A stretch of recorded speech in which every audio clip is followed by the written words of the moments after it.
हनुमान् श्रीपदो वायुपुत्रो रुद्रो नघोजरः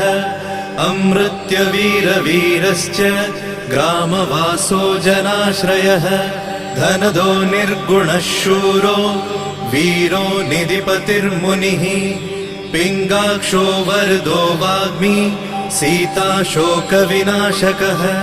शिवः शर्वत्परो व्यक्तो व्यक्तो धराधरः पिङ्गकेशः पिङ्गरोमा श्रुतिगम्यः सनातनः अनादिर्भगवान् देवो विश्वहेतुर्जनाश्रयः आरोग्यकर्ता विश्वेशो विश्वनाथो हरीश्वरः भर्गो रामो रामभक्तः कल्याणप्रकृतिस्थिरः विश्वम्भरो विश्वमूर्तिर्